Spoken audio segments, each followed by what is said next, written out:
Hi everyone, this is me Sonia और आज इस वीडियो में हम डिस्कस करेंगे therapeutic communication techniques. Now what is therapeutic communication. अब वर्ड जो थेरापेटिक है वो एक थेरेपी से निकला हुआ है, यानी कम्युनिकेशन के साथ आप पेशेंट को थेरेपी प्रोवाइड करें तो उसको हम थेरापेटिक कम्युनिकेशन बोलते हैं। ओके, लाइक आप क्लाइंट के साथ कम्युनिकेट कर रहे हैं और आपका बिहेवियर उसके साथ ठीक नहीं है, तो जो क्लाइंट है यानी जो पेशेंट है उसको ज़्यादा थेरेपी नहीं मिलेगी। इट मीन्स वो ज़्यादा स्ट्रेस में चला जाएगा क्योंकि आपका बिहेवियर उसके साथ अच्छा नहीं है। तो इसीलिए हम थेरापेटिक कम्युनिकेशन टेक्निक्स को डिस्कस करेंगे, जिससे आप क्लाइंट से जो थेरापेटिक कम्युनिकेशन टेक्निक्स है वही यूज़ करके उससे बात करेंगे और उसके साथ एक रिलेशनशिप बिल्ड करेंगे। नाउ थेरापेटिक कम्युनिकेशन ये client centred type of communication है, यानी कम्युनिकेशन के तो बहुत सारे टाइप्स होते हैं। कुछ ऑफिसेस में यूज़ होते हैं, यानी डिफरेंट जो भी प्रोफेशन है वहाँ पर डिफरेंट टाइप्स ऑफ कम्युनिकेशन जो है ना वो यूज़ होती है। हॉस्पिटल सेटिंग्स में थेरापेटिक कम्युनिकेशन जो है वो अलग से यूज़ होती है। तो यहाँ पर जो थेरापेटिक कम्युनिकेशन की डेफिनेशन है वो ये है कि ये client centred type of communication है, जिसमें हम क्या करते हैं, उन क्लाइंट्स की फैमिली के साथ जो रिलेशनशिप है हमारा उसको बिल्ड करने की हेल्प करते हैं बाय यूजिंग थेरापेटिक कम्युनिकेशन। यानी हॉस्पिटल सेटिंग्स में जो भी आप क्लाइंट से बात कर रहे हैं, उनकी फैमिली से बात कर रहे हैं, अपने दूसरा जो स्टाफ है आपका आपके साथ काम कर रहा है उसके साथ आप जो है ना कम्युनिकेट कर रहे हैं, तो वहाँ पर अगर आपका जो वे ऑफ टॉकिंग होगा, आपका जो बिहेवियर होगा, अगर ठीक होगा तो सबके साथ आपका जो रिलेशनशिप है वो अच्छा होगा। ओके, अगर आपका बिहेवियर एग्रेसिव होगा, आप ठीक से किसी को रिप्लाई नहीं करोगे और पेशेंट के साथ एग्रेसिव हो जाओगे, तो उससे क्या होगा, आपका जो बिहेवियर है वो उनको अच्छा नहीं लगेगा और वो आपको सही से अपनी बात नहीं बता पाएंगे। क्योंकि हमें हमारा काम क्या होता है, एज अ नर्स हमारा काम होता है कि पेशेंट को असेस करें और जाकर उसकी जो भी इंफॉर्मेशन है, उसकी हिस्ट्री है वो लें। क्योंकि विदाउट हिस्ट्री हम उसके प्रॉब्लम को आइडेंटिफाई नहीं कर सकते। तो वो अपनी हिस्ट्री पेशेंट तभी देगा जब आप उसके साथ अपना रिलेशनशिप जो है वो बिल्ड करेंगे। जब आप जो वो पेशेंट है या क्लाइंट है उसको आपके ऊपर ट्रस्ट होगा, और उस क्लाइंट को, उस पेशेंट को आपके ऊपर ट्रस्ट कब होगा, जब आपका बिहेवियर उसके साथ अच्छा होगा, आपकी कम्युनिकेशन जो टेक्निक्स है वो उसके साथ अच्छी होगी।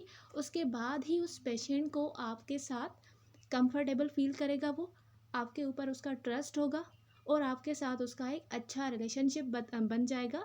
जिसके बाद वो क्लाइंट, वो पेशेंट आपको अपनी पूरी हिस्ट्री बताएगा और आप इजीली उसके प्रॉब्लम को आइडेंटिफाई करके उसको ट्रीट कर सकती हैं। तो यही सिंपल मकसद होता है, गोल होता है थेरापेटिक कम्युनिकेशन का। अब इसकी टेक्निक्स को डिस्कस करते हैं। इनमें हम दो अलग अलग टेक्निक्स को डिस्कस करेंगे। एक वो टेक्निक्स है, वो स्टेप्स हैं जो कि आप करेंगे, और एक वो होती हैं जो आप नहीं करेंगे। क्योंकि बहुत सारे ऐसी भी होती हैं जिनका जो कम्युनिकेशन टेक्निक्स होती हैं, यानी वो चीज़ें करते हैं जिसके साथ उनका रिलेशनशिप जो है क्लाइंट के साथ वो नहीं बन पाता। सो पहले हम वो चीज़ें डिस्कस करेंगे जो आपने करनी है। So allow client to control the discussion, यानी आप अगर क्लाइंट के साथ डिस्कस कर रहे हैं तो उसमें जो क्लाइंट है आपके सामने बैठा हुआ, उसको आपने अलो करना है कि वो डिस्कशन को कंट्रोल करे। यानी आपने अपनी बात पूरी करके ख़त्म करके चले नहीं जाना। क्लाइंट को अलो करना है कि वो क्या बताना चाहता है, कब तक बताना चाहता है। Okay, then give recognition and validation, आपने उसको टाइम देना है। और उसके अलावा जो आप उनसे क्वेश्चन कर रहे हैं और जो वो आपको कोई चीज़ बता रहा है तो उसको आपने टाइम देना है, वैलिडेट करवाना है। एंड आपने उसकी एक्टिव लिसनिंग करनी है, यानी ठीक से आपने उस पेशेंट, उस क्लाइंट की बात सुननी है कि वो कहना क्या चाहता है। उसके अलावा आपने ओपन एंडेड क्वेश्चंस जो है ना वो करने हैं, जैसे कि don't be loser, be an active listener. अब लूज़र एक निमोनिक है जिससे आप ये टेक्निक्स को याद कर सकते हैं। Like L stand for lean forward toward the client. आप उस पेशेंट की जो बातें हैं वो तभी अच्छे नमूने से सुन सकते हैं जब आप उसके करीब होंगे। So L stand for lean forward, आप उस क्लाइंट की तरफ लीन करेंगे, फॉरवर्ड होंगे उसकी तरफ, ताकि वो उसका जो है ना आपके ऊपर ट्रस्ट हो और आप उसकी बातें पूरी क्लियरली सुन सके। आपका पोस्चर ओपन होना चाहिए, ठीक है, क्योंकि अगर आपका पोस्चर सही नहीं होगा, आप खुद ही कंफ्यूज होंगे या फिर आपका एग्रेसिव पोस्चर होगा, तो उससे जो क्लाइंट है आपका वो अनकंफर्टेबल फील करेगा और आपको ठीक से हिस्ट्री प्रोवाइड नहीं करेगा। Then sit squarely facing the client, यानी आप अगर क्लाइंट से हिस्ट्री ले रहे हैं तो उसके सामने, उसके फेस टू फेस करनी है, हिस्ट्री फेस टू फेस लेनी है, उसके फेस के सामने ही आपने बैठना है। बहुत बार आपने ये भी नोटिस किया होगा कि जब हम हॉस्पिटल्स में जाते हैं या फिर कहीं भी ऐसे हेल्थ केयर प्रोफेशन में जाते हैं, तो वहाँ पर जो कुछ नर्सेस, सारे की नहीं बात कर रही, कुछ नर्सेस या फिर कुछ जो हेल्थ केयर वर्कर्स हैं, उनका जो बिहेवियर होता है, यानी उनकी जो पोजीशन होती है, वो अपना काम कर रहे होते हैं, कुछ लिख रहे होते हैं, और जो क्लाइंट बैठा होता है उससे पूछते हैं कि हाँ क्या हुआ, उसके बाद क्या हुआ, ऐसे ऐसे करते हैं। यानी वो क्लाइंट की तरफ देखते नहीं हैं, उनकी जो फेस होता है वो डाउन होता है, वो कुछ लिख रहे होते हैं और बस अपने कानों से सुन रहे होते हैं। तो इससे जो सामने क्लाइंट बैठा होगा उसको क्या फ़ील होगा, उसको फ़ील होगा कि ये बंदा जो है ना, इसको मेरे में कोई इंटरेस्ट नहीं है। तो जो क्लाइंट है वो जब कहेगा कि इसको इंटरेस्ट नहीं है तो मैं क्यों अपनी सारी हिस्ट्री इसको प्रोवाइड करूं, तो इससे भी एक बैड इम्प्रेशन पड़ता है क्लाइंट्स के ऊपर। उसके बाद आपने आई कांटेक्ट जो है वो इस्टेब्लिश करना है और रिलैक्स होकर लिसन करना है कि वो क्लाइंट जो है कहना क्या चाहता है। For example,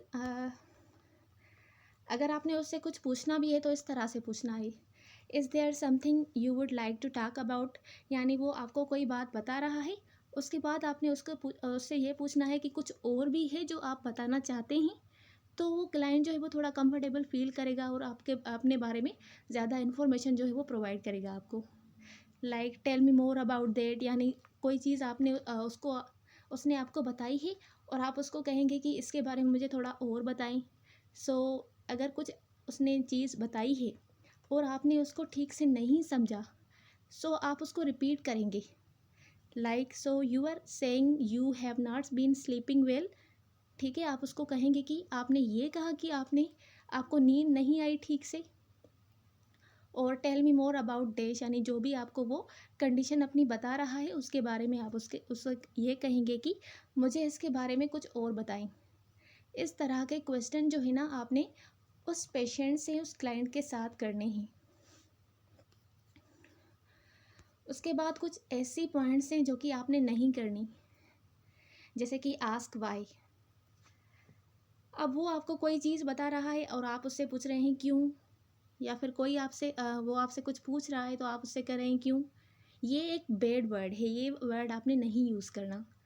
then ask too many question, वो किसी एक सवाल का जवाब आपको नहीं दे पा रहा और आप सवाल पे सवाल किए जा रहे हैं, तो अगर क्वेश्चन करेंगी आप उससे तो वो कंफ्यूज हो जाएगा और ठीक से उनका आंसर नहीं कर पाएगा। और बीच बीच में उसको एडवाइस देना कि तुमने ऐसे किया था इसीलिए ऐसे हो गया, तो बीच में उसको एडवाइस नहीं देनी, एडवाइस हमने लास्ट में ही देनी है। और उसके अलावा उसको फॉल्स रीअश्योरेंस देना, ये भी बैड पॉइंट है। जो आप कर नहीं सकते तो उसको झूठे दिलासे नहीं दिया करें। सो ये भी एक बैड पॉइंट है। उसके अलावा चेंज द कन्वर्जेशन टॉपिक, वो आपको कोई एक चीज़ बता रहा है और आप क्या कर रही हैं, कन्वर्जेशन टॉपिक को ही चेंज कर रही हैं। तो इससे क्या होगा, इससे जो क्लाइंट है उसको ये लगेगा कि इसको कोई इंटरेस्ट नहीं है मेरी हिस्ट्री में या फिर मेरे साथ कम्युनिकेट करने में, इसीलिए इसने जो भी ना बात चेंज कर ली, तो वो आपको सही से कुछ नहीं बताएगा। उसके अलावा गिव अप्रूवल और डिसअप्रूवल, या आप उसको अप्रूवल दे रहे हैं या फिर डिसअप्रूवल दे रहे हैं। And use close ended questions या फिर कोई स्टेटमेंट्स, यानी आपने क्लोज एंडेड क्वेश्चन जो है ना वो भी यूज़ नहीं करनी। फॉर एग्ज़ाम्पल, इस तरह के जो है ना आपने उसके साथ ऐसी बातें नहीं करनी, लाइक डोंट वरी, क्या डोंट वरी, हॉस्पिटल में आया है, बीमार है, या फिर फैमिली में उसका कोई बीमार है और आप कह रहे हैं don't worry, I think you should, don't be silly and that's great, इस तरह के जो वर्ड्स हैं वो आपने यूज़ नहीं करने।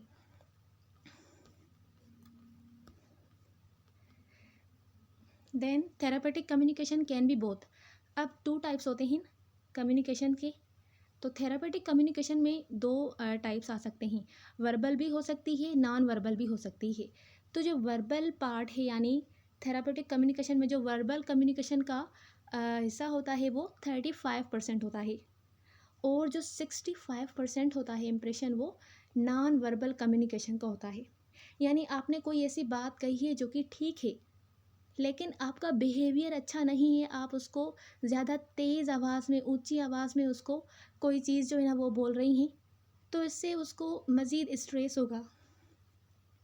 ओके,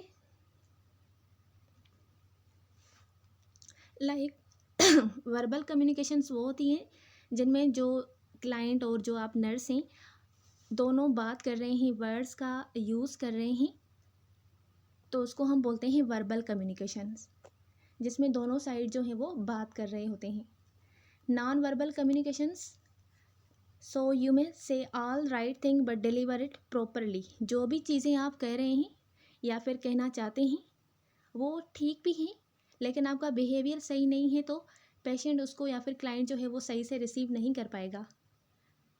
तो इसके लिए जो आपका नॉन वर्बल वे है यानी बिहेवियर है आपका वो अच्छा होना चाहिए, आपने उसको ठीक से डिलीवर करना है, जिसमें आपके फेशियल एक्सप्रेशन आ जाते हैं। जब आप बात कर रहे हैं उस दौरान आपके फेशियल एक्सप्रेशन अच्छे होने चाहिए, आपका आई कांटेक्ट होना चाहिए, पोस्चर आपका अच्छा होना चाहिए, ज़्यादा मूवमेंट नहीं होनी चाहिए, अपीयरेंस गुड होनी चाहिए, बॉडी लैंग्वेज सही होनी चाहिए, वोकल क्यूज़ जैसे कि yawing, tone of voice, voice का जो टोन है वो ज़्यादा नहीं होना चाहिए, और उसकी जो पिच है वो भी ठीक होनी चाहिए।